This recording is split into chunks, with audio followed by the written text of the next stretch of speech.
Halo semua, perkenalkan nama saya Angela Sofia Oki, mahasiswa semester 4 kelas E, Program Studi Pendidikan Guru Sekolah Dasar FKIP Undana. Di sini saya akan membahas materi strategi yang digunakan dalam metode Polya. Di sini ada 3 strategi yang akan saya bahas, yaitu strategi menemukan pola, strategi membuat tabel, dan strategi memperhatikan semua kemungkinan secara sistematis. Baik, strategi yang pertama di sini, strategi menemukan pola. Nah, kegiatan matematika yang berkaitan dengan proses menemukan suatu pola dari sejumlah data yang diberikan dapat mulai dilakukan melalui sekumpulan gambar atau bilangan. Kegiatan yang mungkin dilakukan antara lain dengan mengobservasi sifat-sifat yang dimiliki bersama oleh kumpulan gambar atau bilangan yang tersedia. Nah, ini artinya menemukan pola dalam sekumpulan data seperti angka ataupun gambar. Intinya mencari keteraturan atau aturan tertentu yang muncul dalam data tersebut. Nah, keteraturan atau aturan yang kita temukan akan membentuk suatu pola tertentu. Selanjutnya, menemukan pola adalah strategi dalam menyelesaikan masalah matematika. Nah, awalnya seorang siswa hanya mencari pola berdasarkan soal yang diberikan oleh guru. Namun, jika siswa tersebut terus berlatih, keterampilan ini akan berkembang secara alami. Nah, ketika seseorang terbiasa mencari pola, mereka akan mulai bertanya sendiri saat menghadapi masalah. Seperti, apakah ada pola atau aturan yang menghubungkan data ini, atau apakah ada pola-pola tertentu dalam permasalahan ini? Jadi seseorang ini sudah ada pemikiran bahwa dalam permasalahan itu apakah ada pola-pola tertentu yang terbentuk. Nah, pemikiran-pemikiran ini terbesit dalam pikirannya karena sudah terbiasa melakukan latihan. Namun, tanpa melalui latihan, sangat sulit bagi seseorang untuk menyadari bahwa dalam permasalahan yang dihadapinya terdapat pola yang bisa diungkapkan. Jadi, secara keseluruhan ini mengungkapkan bahwa kemampuan untuk menemukan pola adalah keterampilan yang terbentuk melalui latihan dan pengalaman. Karena sangat penting dalam pemecahan masalah matematika. Nah, selanjutnya di sini ada sebuah contoh soal yang berkaitan dengan strategi menentukan pola. Nah, ini bisa diselesaikan dengan menggunakan metode Polya. Soalnya di sini deret angka berikut diberikan 2, 4, 8, 16, 32. Tentukan bilangan ke-10 dalam deret tersebut. Baik, selanjutnya kita masuk pada penyelesaian. Nah, penyelesaiannya di sini menggunakan metode Polya. Nah, karena dalam penyelesaian masalah metode Polya itu ada 4 tahap, yaitu yang pertama memahami masalah. Nah, di sini yang kita ketahui bahwa tadi dalam soal tersebut deret angkanya yaitu 2, 4, 8, 16, dan 32. Lalu dalam soal tersebut juga kita ketahui bahwa ditanya bilangan ke-10 dari deret tersebut. Jadi memahami masalah di sini adalah kita sudah tahu deret angkanya dan kita juga tahu apa pertanyaannya. Lalu kita masuk pada tahap yang kedua, yaitu merencanakan solusi. Nah, yang pertama kita amati perubahan antar angka dalam deret ini. Itu ada 2, 4, 8, 16, dan 32. Nah, setelah kita amati, ternyata kita mendapatkan polanya. Jadi polanya di sini adalah setiap angka diperoleh dengan mengkalikan angka sebelumnya dengan 2. Jadi angka 4 ini diperoleh dari 2 dikali 2 hasilnya 4. Nah, angka 8 ini diperoleh dari 4 dikali dengan 2 hasilnya 8. Begitupun seterusnya. Jadi dalam bentuk umum elemen Kn dalam deret ditulis sebagai UN sama dengan 2 pangkat N. Nah, untuk deret ini dimulai dari suku pertama, suku kedua, suku ketiga, dan seterusnya.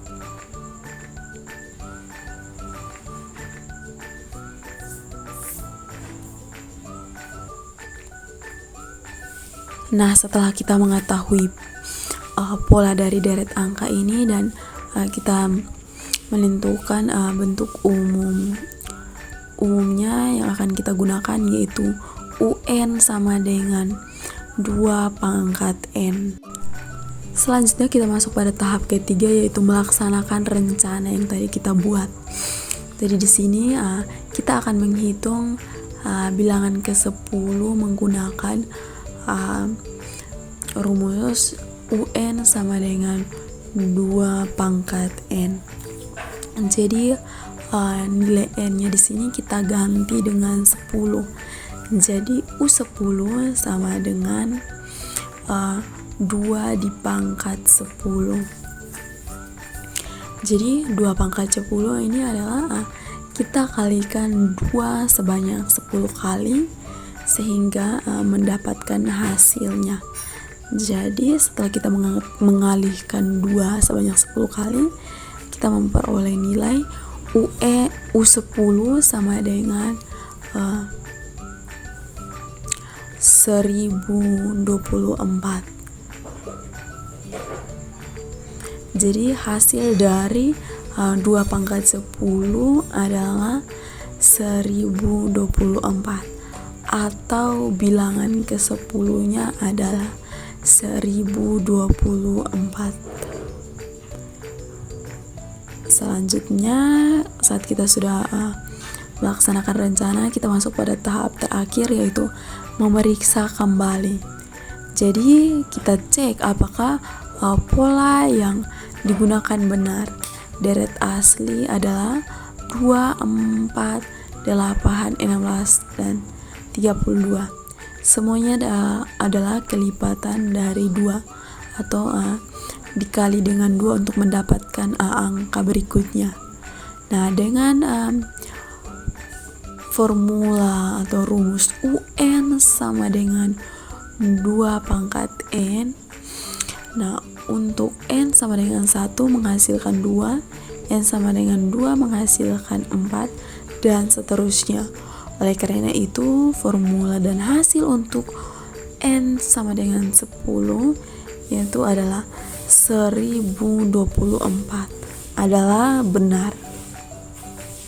Jadi langkah-langkah yang kita buat dan hasil yang kita dapat adalah benar.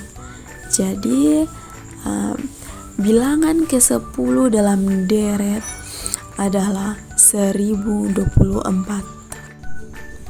Selanjutnya kita masuk pada strategi yang kedua, yaitu strategi membuat tabel. Nah, penggunaan tabel merupakan langkah yang sangat efisien untuk melakukan klasifikasi serta menyusun sejumlah besar data, sehingga apabila muncul sebuah pertanyaan baru berkenaan dengan data tersebut, maka siswa akan dengan mudah menggunakan data tersebut sehingga jawaban pertanyaan tadi dapat diselesaikan dengan baik. Artinya bahwa dengan menggunakan tabel, banyak data yang bisa dikumpulkan dan disusun dengan rapi. Jadi tabel ini membantu dalam mengorganisasi data, memudahkan pencarian informasi, dan mempercepat penyelesaian masalah. Selanjutnya kita masuk pada contoh soalnya. Sebuah mobil melaju dengan kecepatan tetap 60 km per jam. Tentukan jarak yang ditempuh mobil setelah 1 jam, 2 jam, 3 jam, dan seterusnya hingga 5 jam. Gunakan strategi membuat tabel untuk memecahkan masalah ini. Selanjutnya kita masuk pada penyelesaian. Di sini tahap yang pertama memahami masalah. Nah, yang kita ketahui dari soal tersebut, kecepatan mobil adalah 60 km per jam dan waktu perjalanan bertambah setiap jam. Kecepatan mobil tersebut konstan. Yang berikutnya kita ketahui bahwa dalam soal itu bertanya tentang berapa jarak yang ditempuh mobil setelah 1 jam, 2 jam, 3 jam, 4 jam, dan 5 jam. Setelah kita mengetahui atau memahami masalah atau soal tersebut, kita masuk pada langkah yang berikutnya, yaitu merencanakan solusi. Nah, karena pertanyaannya tentang jarak, jadi kita dalam merencanakan solusi ini kita menggunakan rumus dasar jarak, yaitu jarak sama dengan, jadi kita gunakan rumus dasar jarak. Jarak sama dengan kecepatan dikali waktu. Selanjutnya kita akan membuat tabel yang menampilkan waktu. Waktu di sini adalah jam dan jarak yang ditempuh mobil setiap jam. Selanjutnya kita masuk pada tahap yang ketiga, yaitu melaksanakan rencana yang tadi kita sudah buat. Nah, di sini kita susun tabel berdasarkan rumus yang telah direncanakan. Jadi di sini ada tabelnya, yaitu waktu, kecepatan, dan jarak. Jadi waktu yang pertama di sini adalah 1 jamnya 60 km per jam. Sesuai dengan rumus, jarak sama dengan kecepatan dikali waktu. Jadi untuk mendapatkan jaraknya kita menggunakan rumus 60 dikali 1 sama dengan 60 km. Jadi dalam 1 jam kecepatan 60 km per jam, dia menempuh jarak 60 km. Selanjutnya untuk 2 jam dikali dengan 60 km per jam, hasilnya atau memperoleh jaraknya adalah 120 sesuai dengan rumus. Jadi untuk mendapatkan jarak,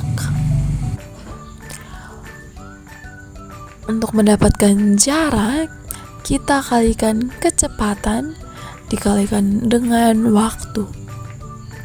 Karena pertanyaannya itu berapa jarak dari 1 jam, 2 jam, 3 jam, 4 jam, 5 jam.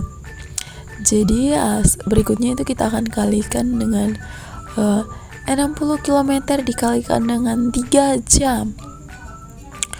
Itu menempuh jarak 180 km.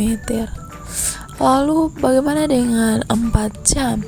Nah, 4 jam ini juga kita dikalikan dengan 60 km. Hasilnya atau memperoleh jaraknya adalah 240 km. Begitupun dengan 5 jam, kita kalikan dengan 60 atau 60 dikalikan dengan 5, hasilnya adalah atau jaraknya adalah 300 km. Jadi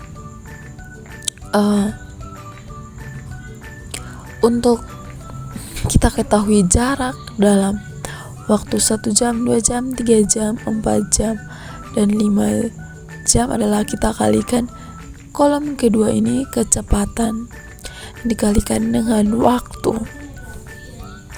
Jadi karena di soalnya kecepatannya adalah 60 km per jam atau tetap, jadi 1 jam sampai 5 jam itu kita kalikan dengan 60 km per jam sehingga kita bisa dapatkan jaraknya.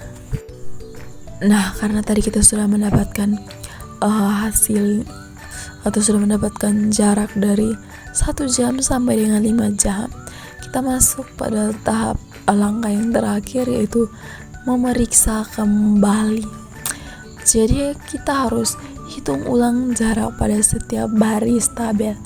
Contohnya tadi waktu 3 jam, berarti jaraknya sama dengan 60 dikali 3 sama dengan 180 km. Jadi jarak dari 3 jamnya adalah 180 km. Begitupun dengan contoh untuk waktu 5 jam sama dengan 60 dikali dengan 5, ini hasilnya adalah 300 km.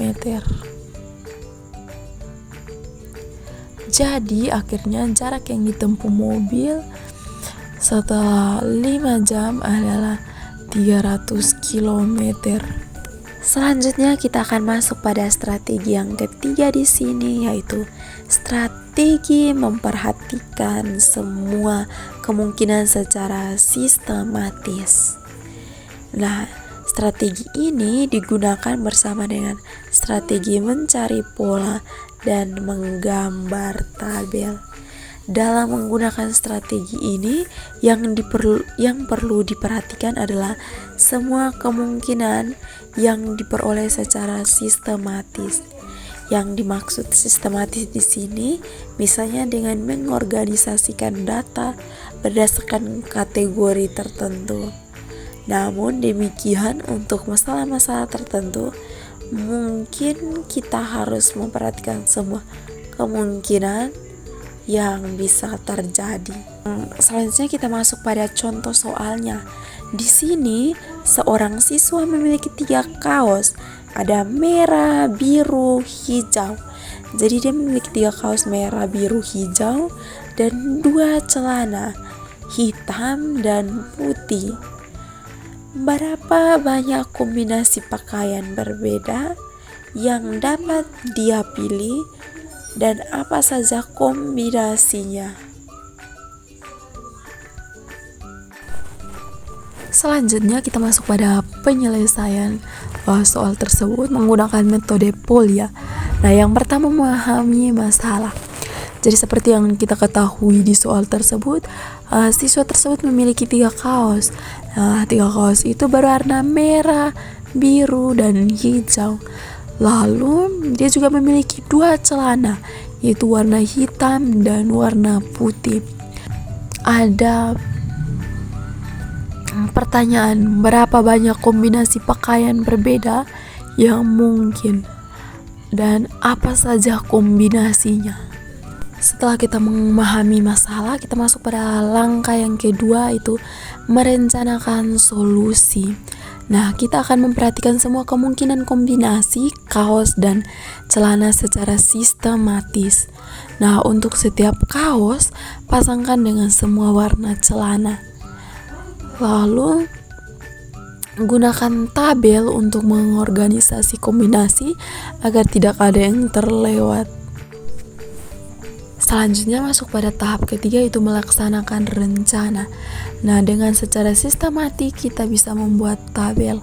Nah, di sini ada 3, yaitu kaos, celana, dan kombinasi. Nah, dari 3 warna kaos yang dimiliki dan 2 warna celana yang dimiliki, yang pertama 3 warna kaos itu kita harus pasangkan dengan celana, yaitu celana yang pertama warna hitam, dia punya kombinasinya merah ditambah hitam. Lalu kaos warna merah kita pasangkan dengan celana warna putih. Jadi kombinasinya merah tambah putih. Lalu masuk pada kaos warna kedua yaitu biru. Nah, biru ini kita pasangkan dengan warna celana juga, yaitu biru pasangkan dengan hitam, akan menghasilkan biru ditambah